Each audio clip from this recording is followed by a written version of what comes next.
Hidup yang baik tidak mampu memuaskan hati manusia. Merasa kurang, itulah isi keinginan manusia. Keinginan daging lebih ditinggikan daripada memuliakan nama Tuhan. Apakah yang terjadi ketika manusia hidup di dalam dosa? Marilah kita dengarkan liturgi kejatuhan manusia ke dalam dosa. Perempuan itu melihat bahwa buah pohon itu baik untuk dimakan dan sedap kelihatannya. Lagi pula pohon itu menarik hati karena memberi pengertian. Lalu ia mengambil dari buahnya dan dimakannya dan diberikannya juga kepada suaminya yang bersama-sama dengan dia, dan suaminya pun memakannya. Maka terbukalah mata mereka berdua dan mereka tahu bahwa mereka teman. Lalu mereka menyematkan pohon ara dan buah cawan. Ketika mereka mendengar bunyi langkah Tuhan Allah yang berjalan-jalan dalam awan. Pada waktu hari sembunyi dan manusia dan istrinya itu terhadap Tuhan Allah yang letak pohon dan langkah. Tetapi Tuhan Allah memanggil manusia itu dan berfirman kepadanya, "Di manakah engkau?" Ia menjawab, "Ketika aku mendengar bahwa engkau ada dalam taman ini, aku menjadi takut, karena aku telanjang. Sebab itu aku bersembunyi." Firman-Nya, "Siapakah yang memberitahukan kepadamu bahwa engkau telanjang? Apakah engkau makan dari buah pohon yang kularang engkau makan itu?" Manusia itu menjawab, "Perempuan yang kau tempatkan di sisiku, dialah yang memberi dari buah pohon itu kepadaku, maka aku makan." Kemudian berfirmanlah Tuhan Allah kepada perempuan itu, "Apakah yang telah kau perbuat ini?" Jawab perempuan itu, "Ular itu yang memperdayakan aku, maka aku makan." Lalu berfirmanlah Tuhan Allah kepada ular itu, "Karena engkau berbuat demikian, terkutuklah engkau di antara segala ternak dan di antara segala binatang hutan. Dengan perut pula engkau akan menjalar, dan dari tanahlah akan kau makan seumur hidupmu. Aku akan mengadakan permusuhan antara engkau dan perempuan ini, antara keturunanmu dan keturunannya. Keturunannya akan menumbuhkan kepalamu, dan engkau akan menumbuhkan tubuhnya." Firman-Nya kepada perempuan itu, "Susah payahmu waktu mengandung akan membuat sangat banyak. Dengan kesakitan engkau akan melahirkan anakmu. Namun engkau akan berakhir kepada suamimu, dan ia akan berkuasa atasmu."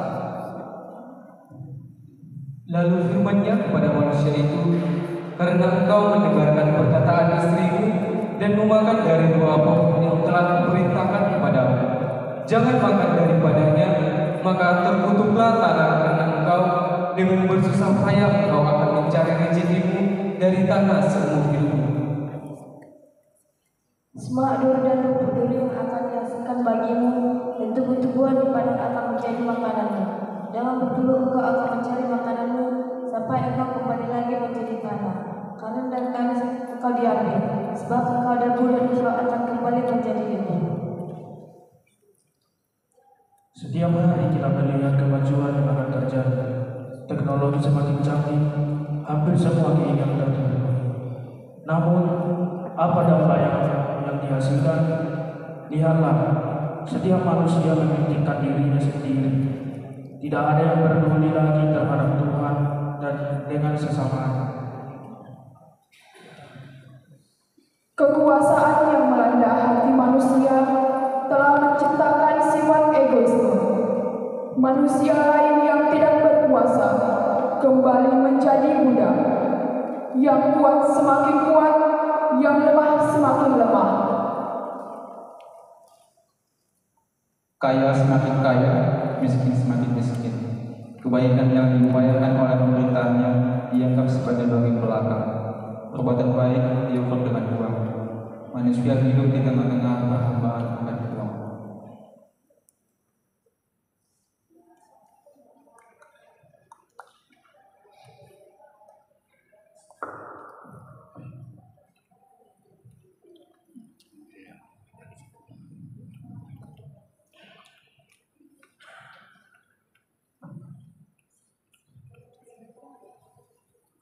Hukum tidak dihargai. Semuanya menganggapnya sebuah kebaikan.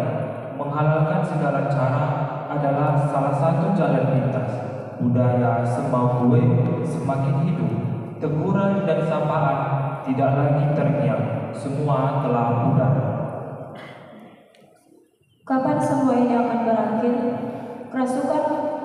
Kerakusan manusia menciptakan bencana alam yang tidak dapat lagi dibendung. Pagar alam menjadi rusak dan bercacat. Hutan tidak lagi mampu bernyanyi. Laut tidak mampu lagi berkilauan. Udara tidak lagi bersih. Air telah tercemar, semua menjadi rusak. Ketentraman yang Tuhan berikan tidak lagi terlihat. Bangsa-bangsa telah bangkit untuk menguasai bumi. Rasa tidak puas telah menghantui manusia. Keserakahan makin merajalela. Lihat, setiap hari ada manusia yang mati. Budaya tekan menekan bukan satu hal yang perlu untuk diperlukan. Akibat semua manusia berusaha untuk tidak kena tekan. Segala cara dilakukan termasuk berbohong dan tidak jujur dengan harapan dapat terlepas dari semua tekanan. Kasih murni tidak ada lagi. Bahkan Tuhan yang menjadikan manusia tidak dipandang lagi sebagai Allah dari segala sesuatu. Allah tidak lagi ditakuti. Manusia merasa dirinya superpower. Uang mengatur segala sesuatu. Hidup yang tidak baik melambungkan, merusakkan hati manusia, selalu merasa kekurangan. Itulah keinginan manusia. Keindahan yang telah Allah ciptakan telah hilang, damai dan dibenahi oleh terang. Manusia yang diberi budidaya akal, berbuat dosa dan menciptakan cancuran. Manusia akhirnya jatuh dalam hidup di tengah perlombaan akan uang. Manusia lain yang tidak berkuasa kembali menjadi budak. Orang kuat semakin kuat dan akan senantiasa menindas yang lemah, sehingga mereka semakin lemah. Kehidupan anak-anak muda juga menunjukkan bahwa mereka tidak lagi takut akan Tuhan. Kehidupan dunia gemerlap, pergaulan bebas, narkoba, mabuk-mabukan. Orang tua tidak lagi dianggap sebagai sumber hikmat ilahi. Penghargaan semakin kurang terhadap mereka yang adalah wakil Allah di dunia ini. Kehidupan remaja yang hidup dalam masa mudanya tidak dipergunakan untuk kemuliaan Allah. Anak muda tidak lagi memahami bagaimanakah etika pergaulan seorang Kristen yang telah mengenal Allah. Pergaulan bebas yang terjadi di kalangan anak muda saat ini. Berapa lama lagi ini akan terjadi? Teknologi semakin maju, namun moral semakin menurun. Di manakah Bhinneka Tunggal Ika yang selalu diharumkan? Di manakah penghargaan kita terhadap pejuang-pejuang yang telah mengorbankan nyawanya untuk tanah tercinta ini? Sesaat, mari kita renungkan perkataan ini. Contohlah kehidupan pendahulu-pendahulu, dan lihatlah akhir hidupnya. Tirulah yang baik yang engkau ambil dari kehidupan